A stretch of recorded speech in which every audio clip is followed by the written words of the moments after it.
अस्सलाम वालेकुम, welcome to my channel. कैसे हैं आप लोग। आज की वीडियो में हम डिस्क्रीट मैथ के अंदर कॉम्बिनेट्रिक्स का टॉपिक पढ़ने जा रहे हैं।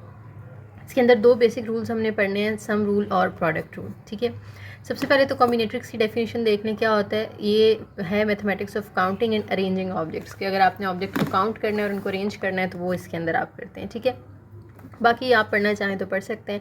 इसके अंदर उन्होंने जो है वो कुछ एग्जांपल्स दे दिए हैं कि हम कॉम्बिनेट्रिक्स जो है वो क्यों यूज़ करते हैं। ठीक है, फॉर एग्जांपल आप नंबर ऑफ़ ऑर्डर्ड और अनऑर्डर्ड अरेंजमेंट्स जो है वो देखना चाहते हैं ऑब्जेक्ट्स की, या आप जो है वो डिफरेंट गेम्स के अंदर देखना चाहते हैं कि किसके विनिंग चांसेस ज़्यादा हैं। ठीक है, या लॉटरीज़ के अंदर आपके विनिंग चांसेस कितने हैं, उनको एनालाइज करना चाहते हैं। इस तरह की डिफरेंट एग्जांपल्स हैं, ये आप लोग रीड कर लीजिएगा। मेन हमारा जो टॉपिक है द सम रूल, हम उस पर आते हैं। ठीक है, सम रूल क्या कहता है।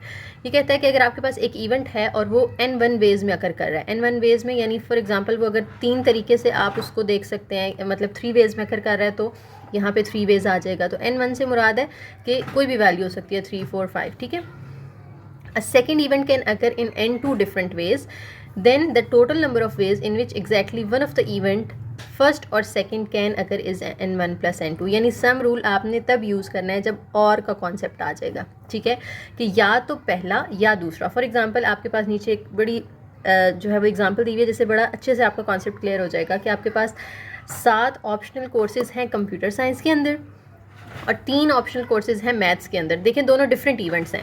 कंप्यूटर साइंस का इवेंट अलग है और उसके अंदर n1 की जगह पे देखें आपको 7 वेज दिए हुए हैं, 7 ऑप्शंस दिए हुए हैं। ठीक है, इस तरह से मैथ्स के अंदर वो कहते हैं कि आपके पास 3 तरह के ऑप्शंस हैं चूज़ करने के लिए। अब आपने इनमें से कोई एक सेलेक्ट करना है, या कंप्यूटर साइंस में से या आपने मैथ में से। ऐसा नहीं है कि एक कंप्यूटर में से एक मैथ में से, नहीं। तो अब देखें ना, उसके पास टोटल ऑप्शंस कितनी आ गई हैं, 7 उसके पास ये हैं और 3 ये हैं। तो 7 और 3 को आपने क्या कर देना है, प्लस कर देना है। तो ये होता है सम रूल। ठीक है, कि अब उन 10 में से उसने एक सब्जेक्ट जो है वो चूज़ करना है। ठीक है, यहाँ पे इस तरह के केसेस के अंदर आप सम रूल यूज़ करते हैं जहाँ पे ईदर और वाली सिचुएशन आ जाती है। ओके, फॉर एग्जाम्पल हमारे पास कहते हैं student can choose a computer project from one of 3 lists. 3 lists हैं, उनमें से एक उसने कंप्यूटर प्रोजेक्ट जो है वो चूज़ करना है। और उन तीनों लिस्ट्स के अंदर पहली लिस्ट में जो है वो 23 प्रोजेक्ट्स हैं, दूसरी के अंदर 15 प्रोजेक्ट्स हैं और तीसरी के अंदर 19 प्रोजेक्ट हैं। ठीक है, how many possible projects are there to choose from. अब हम ये देखेंगे कि उसने 1 ऑफ 3, तीनों में से सिर्फ एक करना है। ये नहीं कहा कि तीनों में से एक एक करना है, टोटल 3 नहीं करने, उसने टोटल एक ही चूज़ करना है। तो उसके पास टोटल पॉसिबल ऑप्शंस कितने हैं, 23 प्लस 15 प्लस 19। ठीक है, जैसे ऊपर आपके पास 2 थे ना, 7 और 3, इस तरह से वो कह रहे हैं कि 3 भी हो सकते हैं। इन तीनों को आपने प्लस करना है, तो प्लस करके देखें आपके पास क्या आ रहा है, 57 आ रहा है। यानी आपके पास 57 डिफरेंट वेज हैं उस प्रोजेक्ट को सेलेक्ट करने के। ठीक है, तो यहाँ पे भी इधर और वाली सिचुएशन थी ना, या आप पहली लिस्ट में से करना है, या दूसरी में से, या तीसरी में से। तो उसमें फिर हम जो है वो सम रूल यूज़ करें।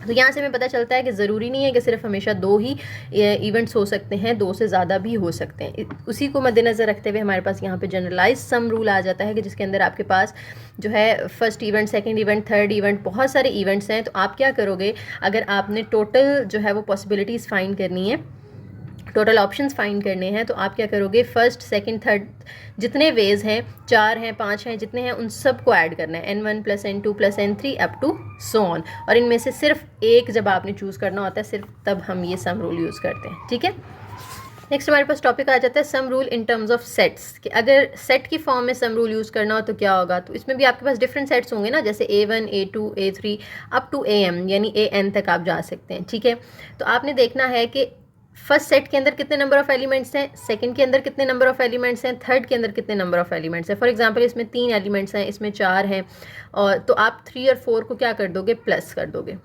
ठीक है, यानी number of elements in A1 plus number of elements in A2 plus number of elements in A3 and so on. जितने सेट्स होंगे उनके सारे नंबर ऑफ एलिमेंट्स को आपने क्या कर देना है, प्लस कर देना। ये दूसरा तरीका ये होता है कि आप सारे सेट्स का पहले यूनियन ले लो। यूनियन में क्या होता है, हमने मिड टर्म में पढ़ा हुआ है ना। यूनियन में आप क्या करते हैं, सारे एलिमेंट्स को कंबाइन करके लिख लेते हैं, सबका यूनियन ले लें और फिर देखें उस यूनियन में कितने नंबर ऑफ एलिमेंट्स हैं। तो आप यूनियन वाला मेथड यूज़ कर लें या ये वाला मेथड यूज़ कर लें कि सबके अलग अलग काउंट करके फिर उनको ऐड कर लें। दोनों तरीके से सेम ही आंसर आएगा। लेकिन इसमें एक और बात बड़ी ज़रूरी है कि जो सेट्स हो ना आपके पास, वो ओवरलैपिंग ना हो। ओवरलैपिंग का मतलब है कि कोई से भी दो सेट्स अगर आप उठाते हैं तो उनके दरमियान जब आप इंटरसेक्शन लें तो वो हमेशा एम्प्टी सेट आए। एम्प्टी सेट आने का मतलब है कि उसमें कुछ कॉमन ना आ रहा हो, ठीक है। फॉर एग्जांपल आपके पास एक सेट है ना 1 2 3 और एक दूसरा सेट है, ये A1 है, ये A2 है, दूसरा सेट है हमारे पास 4 5। तो देखें कुछ भी कॉमन नहीं है ना दोनों में, तो इसका मतलब है कि इनका इंटरसेक्शन जो है वो एम्प्टी सेट आएगा। लेकिन अगर मैं यहाँ पे एक नंबर 3 लिख देती हूँ तो अब ये ओवरलैप कर रहे हैं, यानी इनके अंदर कुछ कॉमन आ रहा है। अगर कुछ कॉमन आ रहा है फिर हम उस पर सम रूल इस तरह से अप्लाई नहीं कर सकते, ठीक है। नेक्स्ट हम चलते हैं प्रोडक्ट रूल के ऊपर। प्रोडक्ट रूल में क्या होता है, इसमें नाम से पता चल रहा है कि आप N1 और N2 को प्लस नहीं करोगे बल्कि मल्टीप्लाई कर दोगे, ठीक है। अब यहाँ पे क्वेश्चन आता है कि आपको पेपर में कैसे पता चलेगा जी हमने सम रूल यूज़ करना है या प्रोडक्ट रूल यूज़ करना है, क्योंकि नीचे देखें आपके पास एक और जो एग्जांपल प्रोडक्ट रूल के अंदर दी हुई है, सेम वही एग्जांपल है जो हमने पीछे सम रूल में पढ़ी है, ठीक है। लेकिन दोनों में फ़र्क क्या है कि आपने इसके अंदर देखें, वो कह रहे हैं student who wants to take one optional course of each subject, यानी कंप्यूटर कोर्स में से भी सेलेक्ट करना है और मैथ्स में से भी सेलेक्ट करना है। ईच सब्जेक्ट दोनों में से सेलेक्ट करना है, वहाँ पे हम फिर सम रूल यूज़ नहीं करते, वहाँ पे हम प्रोडक्ट रूल यूज़ करते हैं, ठीक है। एंड वाली जब सिचुएशन आ जाएगी ना, दिस एंड दिस दोनों में से एक एक करना है, तो फिर 7 और 3 को हम आपस में क्या करेंगे, मल्टीप्लाई, ठीक है। यानी प्रोडक्ट रूल के अंदर आप N1 डॉट N2 करते हो, दोनों को मल्टीप्लाई कर देते हो, तो 7 को 3 से मल्टीप्लाई करेंगे तो हमारे पास 21 चॉइसेस हैं। कैसे, फॉर एग्जांपल कंप्यूटर साइंस के अंदर हमारे पास 7 जो कोर्सेज हैं ना वो है C1 C2 C3 C4 and C7 तक, ठीक है। और मैथ्स के अंदर जो 3 हैं वो हैं M1 M2 M3। तो कितने कॉम्बिनेशंस बन सकते हैं, आपने यहाँ से भी एक बुक उठानी है और यहाँ से भी एक उठानी है। तो फॉर एग्जांपल आप C1 के साथ M1 रख लो, या आप C2 के साथ M1 रख लो, या C3 के साथ M1 रख लो, या C4 के साथ M1 रख लो, C5 के साथ M1 रख सकते हैं, C6 के साथ M1 रख सकते हैं, C7 के साथ M1 रख सकते हैं, ठीक है। या आप C1 के साथ M2 रख लें, C2 के साथ M2 रख लें। इसी तरह से आप कॉम्बिनेशंस बनाते जाएं तो टोटल आपके पास 21 कॉम्बिनेशंस बनेंगे। 21 तरह के ऑप्शंस होंगे आपके पास सब्जेक्ट सेलेक्ट करने के लिए, ठीक है। तो ये कॉन्सेप्ट है प्रोडक्ट रूल का। जबकि सम रूल में क्या था कि इधर और वाली सिचुएशन आती है कि या कंप्यूटर साइंस में से या मैथ में से, यहाँ पे क्या है, दोनों में से चूज़ करना है, ओके। नेक्स्ट एक और एग्जांपल है हमारे पास, the chairs of an auditorium are to be labelled with 2 characters a letter followed by a digit. यानी चेयर्स को लेबल करना है और उनको लेबल किस तरह से करना है, एक लेटर होना चाहिए और एक जो है वो डिजिट होना चाहिए। What is largest number of chair that can be labelled differently, यानी आप डिफरेंट नाम दे दे के उनको कितनी तरह की चेयर्स को लेबल कर सकते हैं। देखें कह रहे हैं पहले एक लेटर आए और उसके बाद एक डिजिट आए, ठीक है। यानी लेटर के साथ आपने डिजिट लिखना है। फॉर एग्जांपल आप A1 एक चेयर का नाम रख देते हैं, फिर आप A2 दूसरी। डिजिट के अंदर ना सिर्फ हम 0 से 9 तक लेंगे, ठीक है, क्योंकि 9 के बाद तो फिर 10 जो है वो 1 और 0 का कॉम्बिनेशन हो जाता है ना, ठीक है। तो वो नहीं आपने लेने, जो सिंगल डिजिट नंबर्स है ना सिर्फ वो लेने हैं आपने इसके अंदर, ओके हो गया। क्योंकि इन्हीं से मिलके बाकी सारी काउंटिंग बन रही होती है ना, 10 11 12 वो इन्हीं में से नंबर्स उठाए हुए होते हैं। तो हम सिर्फ 0 से 9 लेंगे। तो A के साथ A2, फिर A3 A4 A5 A6 A7 A8 A9 और A0 सॉरी, ठीक है। तो अब देखिए हमारे पास A को यूज़ करते हुए और आगे एक डिजिट रखते हुए हमारे पास 10 तरह के कॉम्बिनेशंस बन गए हैं, ठीक है। 10 तरह के ऑप्शन, 10 तरह के नाम हम चेयर्स को दे सकते हैं। 10 चेयर्स के नाम यहाँ से हो गए। फिर इस तरह से आप B0 B1 B2 up to BN, इसी तरह से C1 C2 C3। तो इस तरह के कॉम्बिनेशंस वो कह रहे हैं टोटल कितने बनेंगे। तो इस तरह हम बनाने बैठें तो फिर तो बड़ा लंबा काम हो जाएगा ना, पहले इतने लंबे बनाओ फिर उनको काउंट करो। तो यहाँ पे हम यूज़ करते हैं प्रोडक्ट रूल, ठीक है, क्योंकि हमने लेटर में से भी एक उठाना है, डिजिट में से भी एक उठाना है। इधर और वाली सिचुएशन नहीं है कि या यहाँ से या यहाँ से, हमने बोथ दोनों में से एक एक लेटर उठाना है। तो फिर हम क्या करेंगे, लेटर्स टोटल कितने होते हैं, अल्फ़ाबेट्स कितने होते हैं, 26 होते हैं ना A से Z तक, और डिजिट्स जो हैं वो कितने हैं 0 से 9 तक। 9 नहीं कहना, 0 भी काउंट करेंगे, ठीक है। 0 1, ये देखें 0 1 2 3 4 5 6 7 8 9, तो इनको काउंट करो 1 2 3 4 5 6 7 8 9 10। तो 26 को किससे मल्टीप्लाई कर देना है, 10 के साथ, ठीक है। तो ये आपके पास 260 चेयर्स को आप इस तरीके से नाम दे सकते हो, ठीक है। समझ आ गई। इस तरह से आपने यहाँ पे 26 को 10 से मल्टीप्लाई किया तो आंसर आ गया। उसके बाद जनरलाइज प्रोडक्ट रूल है। जनरलाइज प्रोडक्ट रूल के अंदर क्या होता है कि आपके पास ज़रूरी नहीं है कि हमेशा सिर्फ 2 ही इनपुट्स हों, उससे ज़्यादा भी हो सकती हैं, जैसे N1 N2 N3 and so on. तो आप क्या करोगे, उन सबको आपस में मल्टीप्लाई करवा दोगे, ठीक है।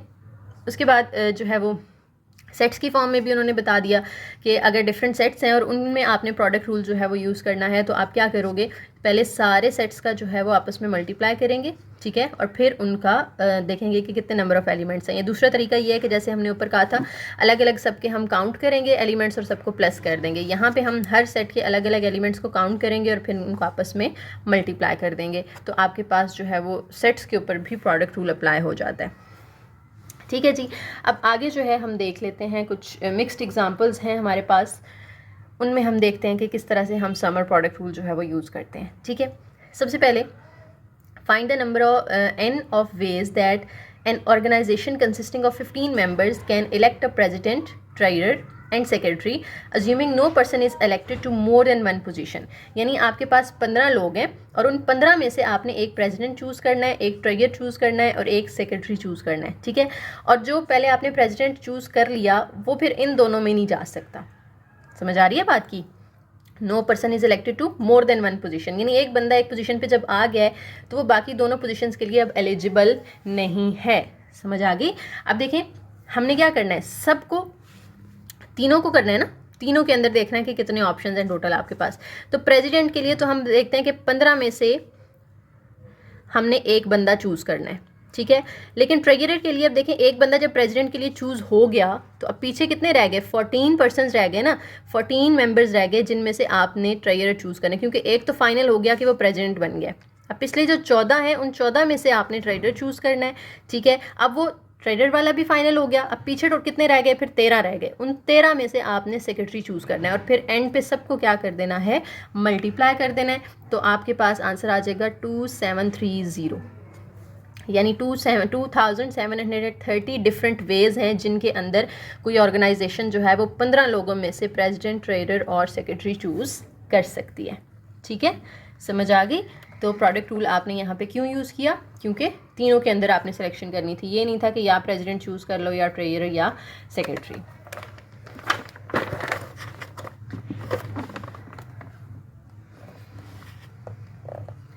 नेक्स्ट एग्जाम्पल है, देर आर 4 बस lines between A and B and 3 बस lines between B and C। Find the number of ways a person can travel. बस लाइन्स के दरमियान ये क्या मुराद है, यानी अगर A पॉइंट से B पॉइंट तक आप जाना चाहते हैं ना, तो आपके पास कितने हैं, 4 बस लाइन्स हैं। 4 बस लाइन्स का मतलब है कि 4 रास्ते हैं आपके पास B तक पहुंचने के, ठीक है। तो आप कौन से रास्ते से जाते हैं वो आपकी मर्जी है, ठीक है। इसी तरह से 3 बस lines between B and C, फिर B से C तक जाने के लिए जो है वो 3 तरह के बस लाइन्स जो हैं वो मौजूद हैं। क्या कह रहे हैं आपसे, 3 इसके हैं। सबसे पहले A वाले को सॉल्व कर लेते हैं। Find the number of ways a person can travel by bus from A to C by way of B, ठीक है। यानी आप A से C तक जाना है लेकिन B से होते हुए जाना है आपने, तो कितने तरीके हैं आपके पास ट्रैवल करने के। देखें, अगर वो A से B तक पहले जाएगा फिर B से C तक जाएगा ना, A से B तक जाएगा तो उसके पास कितने रास्ते हैं, 4।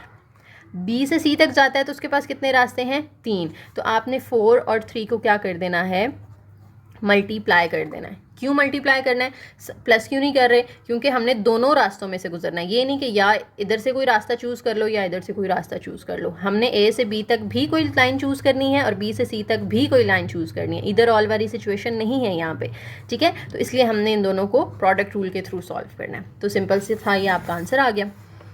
उसके बाद क्या कह रहे हैं आपसे, कहते हैं जी ये भी round trip by bus from A to C by way of B, यानी A से C तक आपने राउंड ट्रिप लेनी है। राउंड ट्रिप का मतलब है, देखें, A से पहले वो B जाएगा, B से जाएगा C, और राउंड ट्रिप का मतलब है C से फिर वापस B आएगा और B से फिर वापस A पे। तो यहाँ से शुरू हुआ और घूम के फिर यहीं पे वापस आ गया, तो ये एक राउंड ट्रिप पूरी हो गई। अब हमने देखा था A से B तक जाने के लिए कितने रोड्स हैं आपके पास, कितनी बस लाइन्स हैं, 4। फिर B से C तक जाने के लिए कितनी है, 3। B से C तक जाने के लिए 3 है। अब C से B वापस आ रहा है तो फिर उसके पास 3 रास्ते तो हैं ना, दोबारा से वही वाले, ठीक है। वही उन्हीं 3 रास्तों में से किसी एक पे उसने वापस आना है, और B से A पे जब वापस आना है तो उन्हीं 4 में से किसी एक से वापस आना है, ठीक है। तो आप इन सब को मल्टीप्लाई कर दोगे, 4 multiply by 3 multiply by 3 multiply by 4, तो आपका आंसर आ जाएगा, देख लेते हैं हम यहाँ से जल्दी से, 144, ठीक है। तो 144 डिफरेंट वेज़ हैं उस बंदे के पास ट्रैवल करने के लिए, अगर वो एक राउंड ट्रिप पूरी करता है तो। ओके हो गया। उसके बाद सी में क्या कह रहे हैं, round trip by bus from A to C by way of B if the person does not want to use a bus line more than one. यानी ए से बी एक बंदा गया, फिर वो बी से सी गया, सी से वापस वो बी और बी से वापस ए, वही सेम सिचुएशन ऊपर वाली, राउंड ट्रिप किया। लेकिन अब एक रास्ता उसने जो जाते हुए यूज़ किया ना, वापसी पे वो यूज़ नहीं करना चाहता। यानी जाते हुए उसके पास 4 रास्ते थे और यहाँ पे 3 थे। अब उन 3 में से जिससे वो पहले गया है ना, यानी इन 3 में से फॉर एग्जांपल वो इससे चला गया है, तो अब वो वापस इससे नहीं आएगा, बाकी दोनों में से किसी से आएगा वापस। ठीक है, तो अब वापसी के ऑप्शंस उसके पास कितने रह गए, 2 रह गए। फिर इस तरह से बी से ए जब वो आ रहा है तो फॉर एग्जांपल वो इस रास्ते से गया था, तो अब वो इसको यूज़ नहीं करना चाहता, बाकी तीनों में से किसी से वापस आएगा, तो बाकी 3 रह गए उसके पास। तो आपने अब इन सब को मल्टीप्लाई कर देना है, 4 multiply by 3 multiply by 2 multiply by 3। तो इसका आंसर आपको मिल जाएगा 72।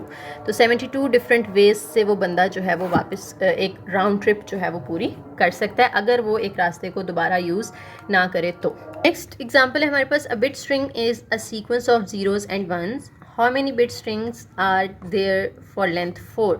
आपको पता है जब हमने एक स्ट्रिंग लिखनी होती है तो हम उसके अंदर जगह 0 यूज़ कर सकते हैं बाइनरी डिजिट्स में से, या 1। ठीक है, 2 ही होते हैं ना, 0 एंड 1 होते हैं।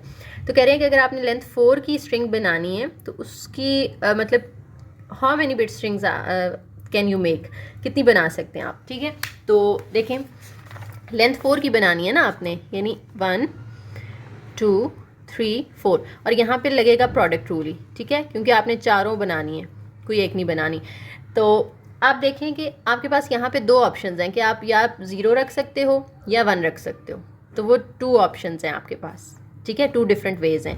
इसी तरह से इसके लिए भी 2 डिफरेंट वेज़ हैं आपके पास, यहाँ पे भी 2 डिफरेंट वेज़ हैं और यहाँ पे भी 2 डिफरेंट, यानी इधर भी 0 या 1 आ सकता है, 0 या 1 आ सकता है, 0 या 1 आ सकता है। सबको मल्टीप्लाई कर दें, 2 4 दफ़ा आ रहा है तो 2 पावर 4 क्या होता है, 16 होता है। तो देयर आर 16 डिफरेंट वेज़ जिसमें आप डिफरेंट बिट स्ट्रिंग्स बना सकते हो लेंथ 4 की।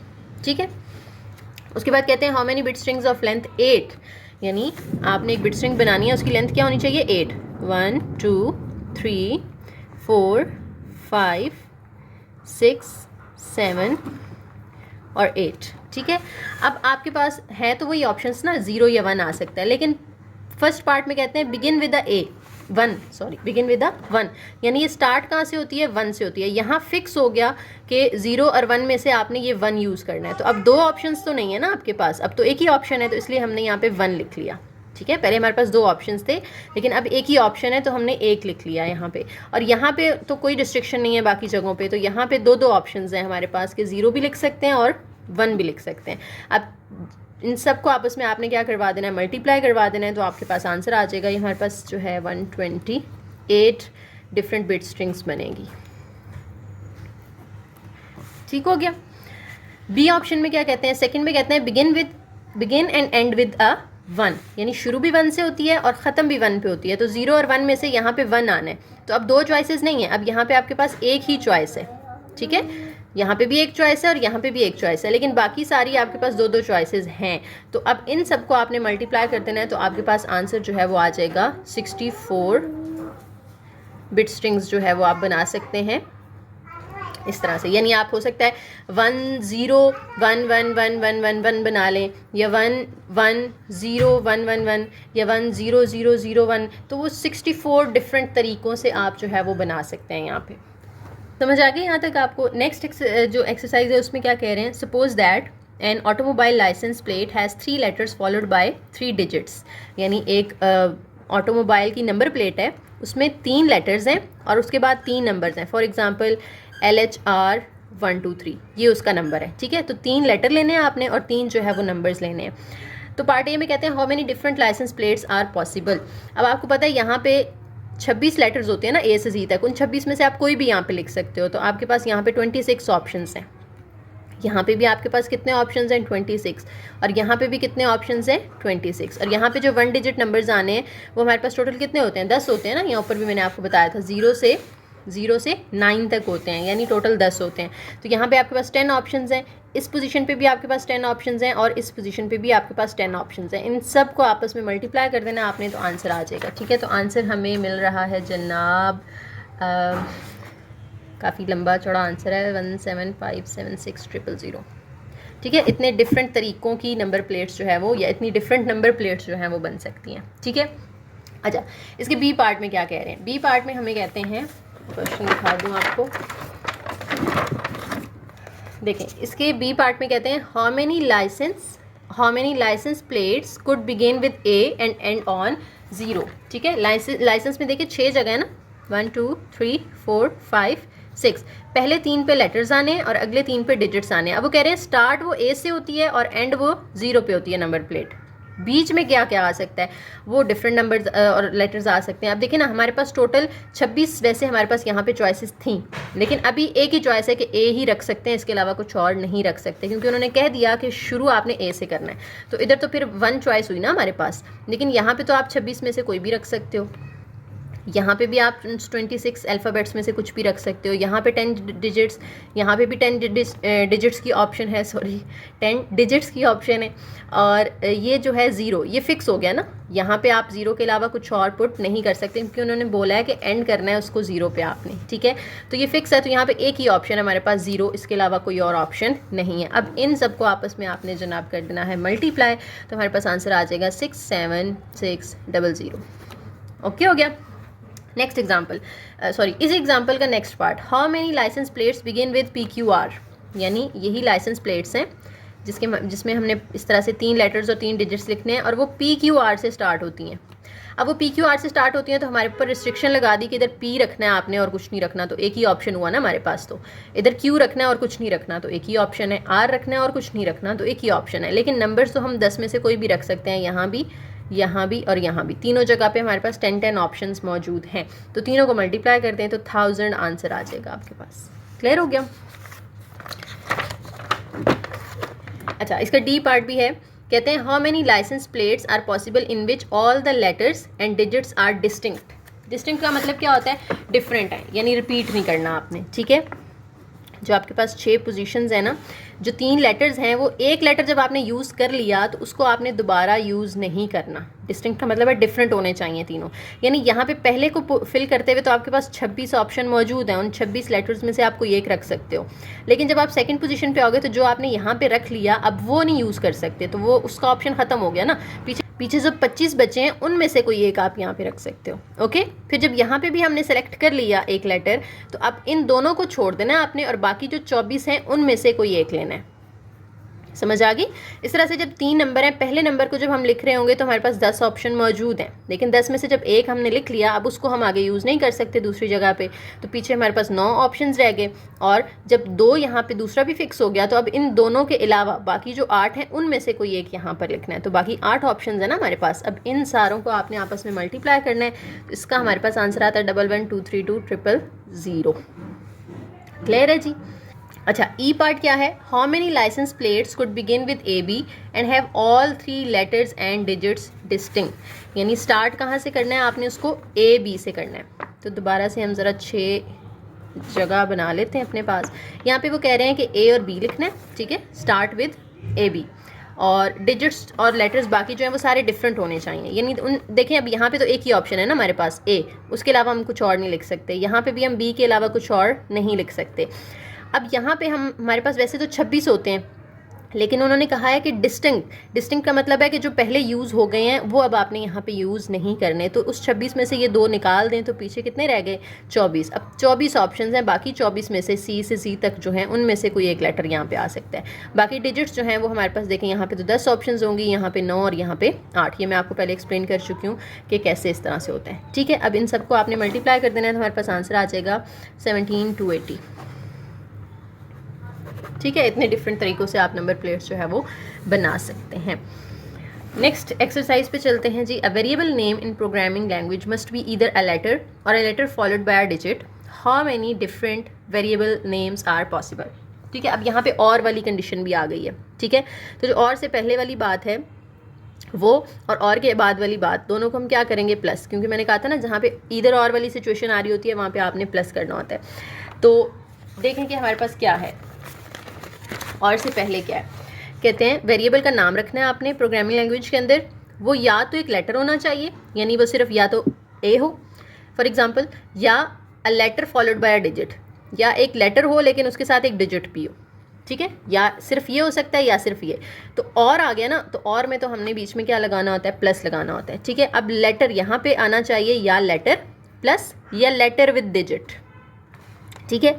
अब लेटर में हमारे पास कितने ऑप्शंस होते हैं, 26 ऑप्शन है, तो हम यहाँ पे 26 लिख सकते हैं।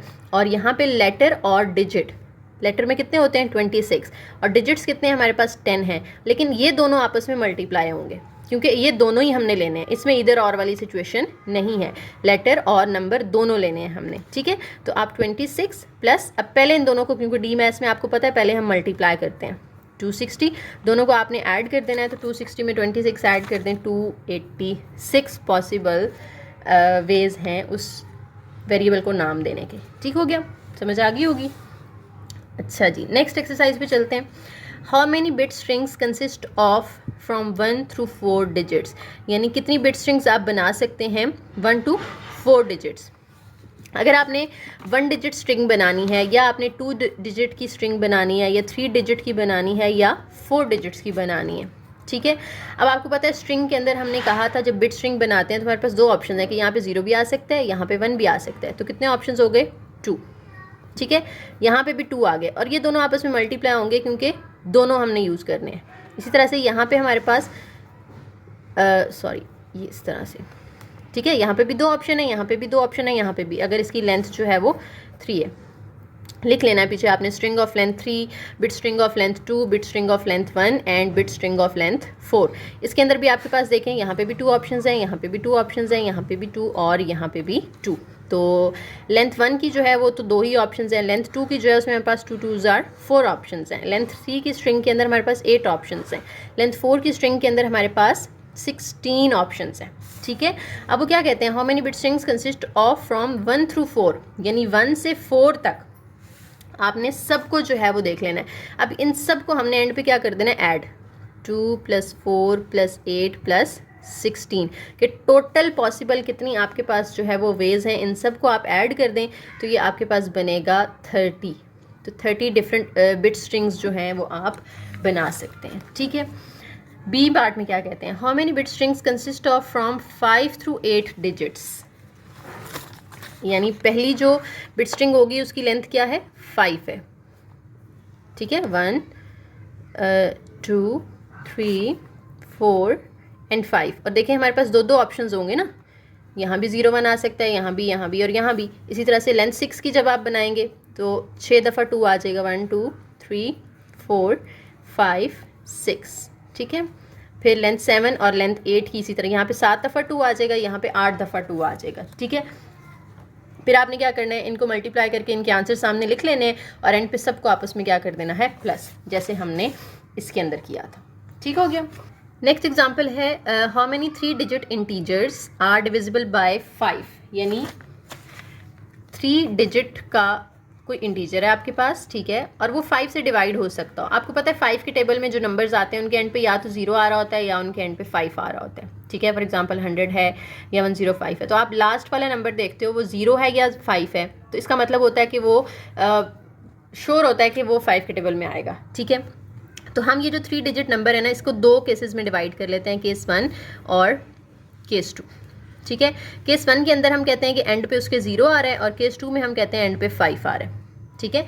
हमारे पास 10 डिजिट्स होते हैं ना, ठीक है, पता नहीं क्यों डिजिट्स पे मैं अटक रही हूँ बार बार।